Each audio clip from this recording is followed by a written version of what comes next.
Praise the lord. పరిశుద్ధుడు మహోన్నతుడైనటువంటి యేసుక్రీస్తు వారి శక్తి కలిగిన నామంలో ఈ రోజున వాక్య ధ్యానములకు ప్రతి ఒక్కరికి ప్రైజ్ ద లార్డ్ వందనాలు. దేవుడు అబ్రహామును పిలిచిన తర్వాత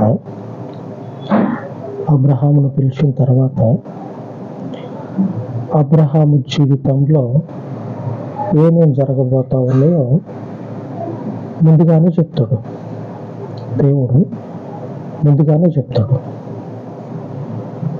అంతగా గ్రహింపు లేకుండదు అబ్రహాముకి.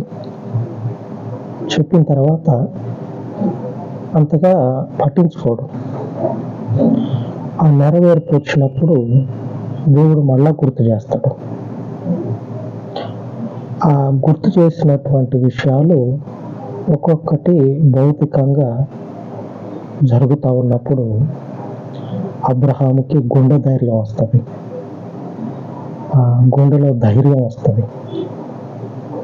నేను ఒకటి అనుకుంటే ఒకటింటే ఆ ఒకటి అనుకున్నది ఒకటి విన్నది నిజంగానే జరుగుతుందని దేవుని మీద భక్తి, ధైర్యం, విశ్వాసం అనేది స్థిరపడిపోతుంది, స్థిరంగా అవుతుంది. ఈ విషయాలన్నీ ఇప్పుడు మన జీవితాల్లో కూడా జరుగుతాయి. అబ్రహాముకు జరిగినట్లే మనకి కూడా జరుగుతూ ఉన్నాయి. కానీ గ్రహించేటువంటి ఆ హృదయం అనేది చాలా మందికి చాలా తక్కువ ఉంటా ఉంది. ఎందుకంటే దేవుడు అనుకుంటాడు 24 గంటలు దేవుని కూర్చున్నటువంటి ధ్యానము ఉండాలని అనుకుంటాడు. మనమేమో షెడ్యూల్ ఉంటుంది కదా, షెడ్యూల్ ఫాలో అయితే కొంచెం అరకొర జ్ఞానం, అరకొర అంటారు కదా, ఉండి లేని జ్ఞానం, ఆ జ్ఞానంతో దేవుడు మనల్ని నింపుతాడు. మన షెడ్యూల్ ఫాలో అయితే దేవుడు కోరుకున్నట్లుగా దేవుని వాక్యంలో, మార్గంలో 24 గంటలు ఉన్నట్లయితే అప్పుడు మనకి గ్రహించే శక్తి వస్తుంది.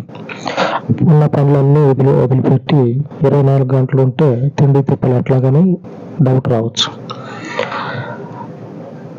ఈ 24 గంటలే మనకి తిండి తిప్పల్ని ఇస్తుంది. ఈ దేవుని కూర్చున్న ధ్యానమే మనకి తిండి తిప్పల్ని ఇస్తుంది. తిప్పలంటే తిప్పలు కాదు కానీ తిండిని ఇస్తుంది.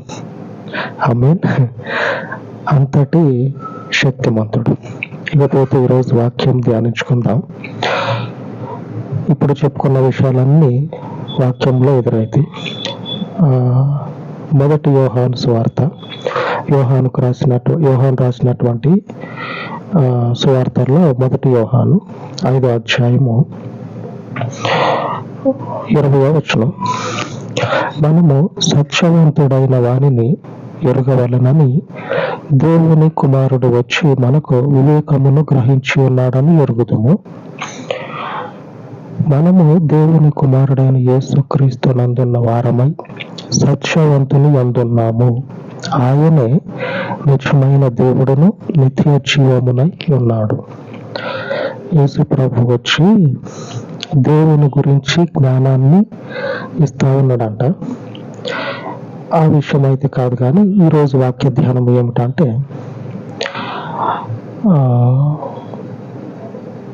మనము దేవుని కుమారుడైన యేసుక్రీస్తు నందున్న వారమై సత్యవంతుని అందున్నాము. ఇప్పుడు అసలైనటువంటి డౌట్ రైజ్ అవుతుంది. ఏంది ఆ డౌట్ అంటే, అసలు సత్యవంతుడైనటువంటి దేవుని అందున్నామని గ్యారంటీ ఏంది? నమ్ముకున్నాం, వస్తున్నాం, పోతున్నాం, చప్పట్లు కొడతా ఉన్నాం, ఆహా ఊహా అని ఊగుతా ఉన్నాం, బాగానే ఉంది. గ్యారంటీ ఏంది? అసలు ఇదే సత్యము, ఈయనే నిత్య జీవానికి మార్గము అనేటువంటి విషయాలు ఎవరు రూఢి చేయగలరు? ఎవరు వీటిని కన్ఫర్మ్ చేయగలరు? ఎవ్వరు చేయరు. ఆయన చెప్పిన మాట ఆయన మాత్రమే కన్ఫర్మ్ చేస్తాడు. మొదట్లో అబ్రాహాం గురించి చెప్పుకున్న అందుకే అబ్రాహాం లాగా మనల్ని దేవుడు పిలిచిండు. వచ్చిన తర్వాత వాక్యాలని, దేవుడు మనకిచ్చిన వాగ్దానాలని పొందుకొని వాటి ప్రకారంగా నడుస్తా ఉన్నప్పుడు దేవుని స్నేహితులుగా మనం ఉంటే అబ్రాహాం లాగా ఆ వాగ్దానము నెరవేర్పులోనికి వచ్చినప్పుడు ఆయన మాట్లాడి, ఇదిగో నేను చెప్పిన మాట నెరవేర్పులోనికి రాబోతా ఉన్నదని చెప్తాడు.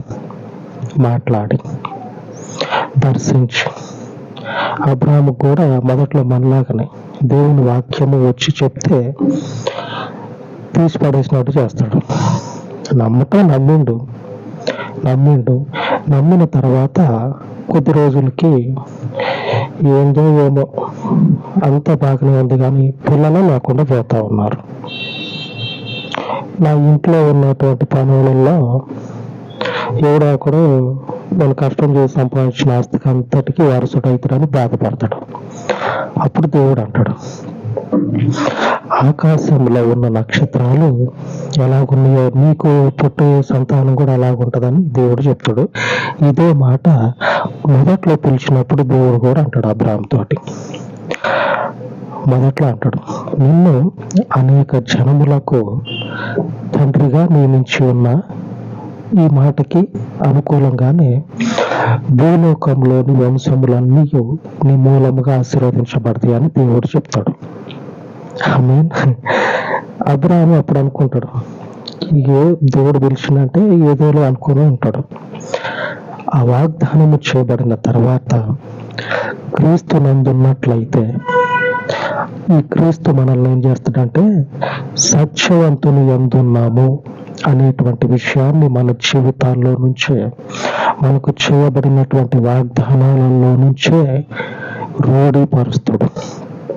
అంతే కదా. మరి ఒక మాట దేవుని దగ్గర నుంచి వచ్చిన తర్వాత ఆ మాట నిలబడిపోవాలి. శిష్యులకి అంతా అయిపోతుంది. తండ్రి అయినటువంటి ఆకాశంలో ఉన్నటువంటి తండ్రి అయిన దేవుని దగ్గరికి పోయే సమయం వస్తుంది. ఆ మరణాన్ని జయించి తిరిగి లేచిన తర్వాత శిష్యులందరినీ దేవుడు ఒక దగ్గరికి సమకూర్చి వాళ్ళతో ఒక మాట చెప్తాడు. ఏమనంటే లూకా సువార్త 24వ అధ్యాయము 49వ వచనంలో ఉంటది. ఇదిగో నా తండ్రి వాగ్దానము చేసినది మీ మీదికి పంపుచున్నాను, మీరు పై నుండి శక్తి పొందు వరకు పట్టణంలో నిలిచి ఉండడని వారితో చెప్పాను. చనిపోక ముందు ఈ పనులన్నీ, ఈ సేవ అంతా, ఈ కార్యక్రమాలన్నీ తండ్రి అయిన దేవుని దగ్గర నుంచి నేను పొందుకొని చేస్తా ఉన్నా అని చెప్పిండు కదా ప్రభు. చెప్పిన తర్వాత తిరిగి మరణాన్ని జయించి తిరిగి లేచిన తర్వాత మళ్ళా మొదటికే వచ్చి నా తండ్రి మీకు ఏ వాగ్దానము చేసిండో ఆ వాగ్దానము నెరవేరే వరకు మీరు ఇక్కడనే ఉండి కనిపెట్టుకొని చూడండి. ఏమని వాగ్దానం చేసిండంటే పరిశుద్ధాత్మ దేవుడు మీ మీదకి వస్తాడు. వచ్చిన తర్వాత నేను మీకు ఏమేమి విషయాలు తెలియజేశానో, వాగ్దానం చేసాం కదా, కార్డు తీసుకుంటాం కదా మనం, వాగ్దానం కార్డు. ఆ కార్డు నెరవేరేటప్పుడు, ఆ కార్డు నెరవేరటానికి అనుకూలముగా ఈ పరిశుద్ధాత్మ దేవుడు మన దగ్గరకు వచ్చి పనిచేయటం మొదలు పెడతాడు. ఆయన వస్తాడు, ఆయన చెప్పిన మాటల్ని నెరవేర్చడానికి ఆయన వస్తాడు. కాబట్టి మీరు కనిపెట్టుకొని చూడండి. శిష్యులతోటి చెప్తాడు. చనిపోయేదాకా వాళ్ళతో ఉన్నాడు. అంతా చెప్పిండు, మొత్తం క్షుణ్ణంగా వివరించి చెప్పిండు. చనిపోయి తిరిగి లేచిన తర్వాత మళ్ళా వాళ్ళ దగ్గరే పోయిండు. మోసం చేసి పోలే, తిరిగి మళ్ళా శిష్యుల దగ్గరికి పోయి మళ్ళా చెప్తానే ఉన్నాడు ఆ విషయాలన్నీ. చెప్పటమే కాకుండా ఇప్పుడు అసలైనటువంటి దేవుని రాజ్యము కట్టడం మొదలు కాబోతా ఉంది. కాబట్టి మీరేం చేస్తారంటే, తండ్రి నా ద్వారా మీకు చేసిన వాగ్దానము నేను మీకేం చెప్పి నెరవేరబోతూ ఉన్నదో చెప్పాను, మీకేం చెప్పాను తండ్రి పేరట, ఆ వాగ్దానం నెరవేరబోతూ ఉన్నది. కాబట్టి ఆ వాగ్దాన నెరవేర్పు కొరకు, ఆ పరిశుద్ధాత్మని కాపుదల కొరకు, ఆయన యొక్క సహవాసం కొరకు మీరు ఎదురు చూడండి అని చెప్తాడు. చెప్పిన తర్వాత ఆకాశానికి వాళ్ళు చూస్తుండగానే అలాగ పైకి వెళ్ళిపోతాడు. ఒక మేఘం వస్తుంది, మేఘం వచ్చి ఆయనకు అడ్డుగా ఉంటది. ఆ మేఘంతో పాటే యేసుప్రభు అట్లాగా వెళ్ళిపోతాడు. వీళ్ళేమో అట్లాగే చూస్తా ఉన్నాడు, అక్కడుండి ఎటుపోయింది అని అట్లాగనే చూస్తా ఉంటారు. పక్కనుండి దేవదూతలు అంటారు, మీరు ఎందుకు అట్లా చూస్తా ఉన్నారు, ఆయన లేడు, ఎలాగ పోయిందో మీరు చూస్తుండగానే తిరిగి మళ్ళీ వస్తాడు. అట్లాగనే మీరు ఈ పనులు చేయండి. చేస్తా ఉన్నప్పుడు యోహాను సువార్తలో మనం మొదట చదువుకున్నాం కదా, ఏముంది మొదట్లో మనం చదువుకున్నటువంటి ఆ మాట, మనము దేవుని కుమారుడైన యేసుక్రీస్తునందున్న వారమై సత్యవంతుని అందున్నాము అని ఈ విషయాన్ని రూఢీపరుస్తాడు. ఆమేన్. ఈ చెప్పబడినటువంటి లేఖనము ఆయన వచ్చేంత వరకు అవును ధైర్యంగా మేము యేసు ప్రభు నందున్నాం.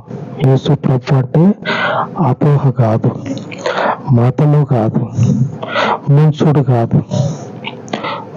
కాదు, అలాగనే వ్యర్థమైనటువంటి జీవితం కాదు, ఫలించేటువంటి నిత్య జీవము కొరకు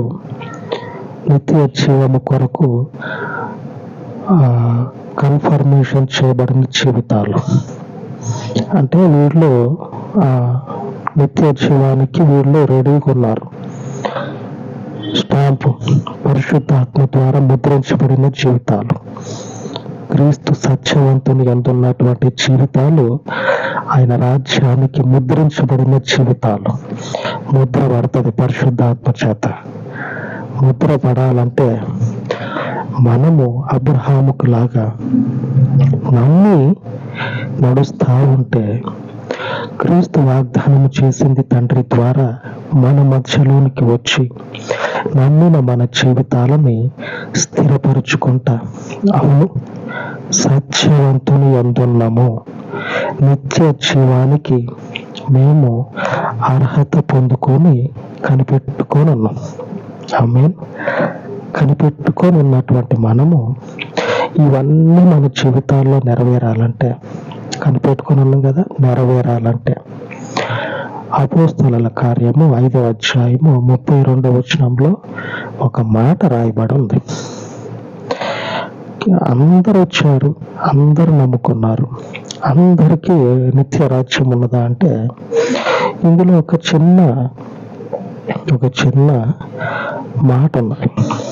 ఏం మాట అంటే, లేఖనంలో 5వ అధ్యాయము 32వ వచనం, అపోస్తలుల కార్యములు 5వ అధ్యాయం 32వ వచనం, మేమును దేవుడు తనకు విధేయులైన వారికి అనుగ్రహించిన పరిశుద్ధాత్మయు ఈ సంగతులకు సాక్షులమై ఉన్నామని ఆ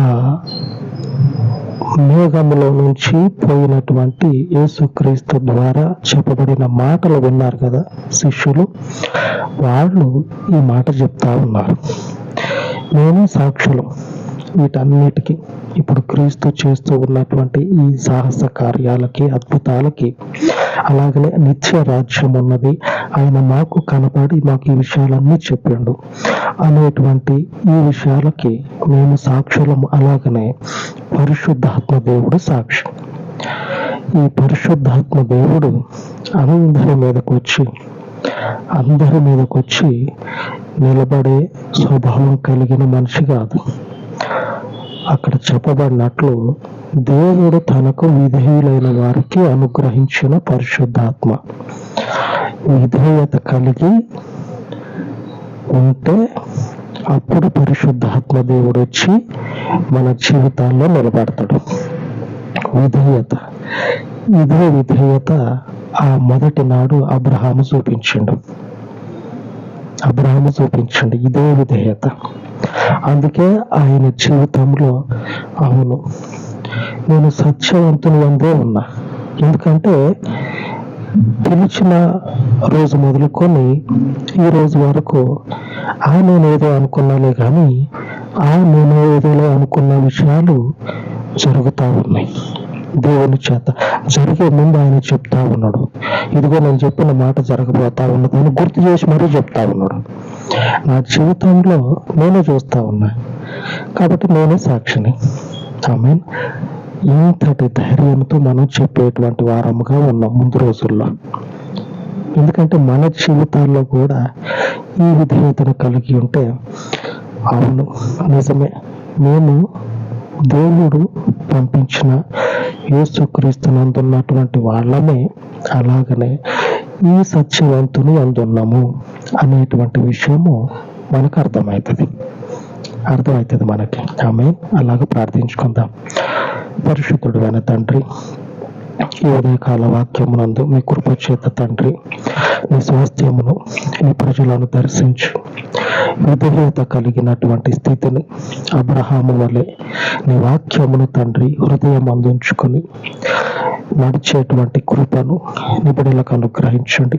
నీ కృపయే జీవనాధారము.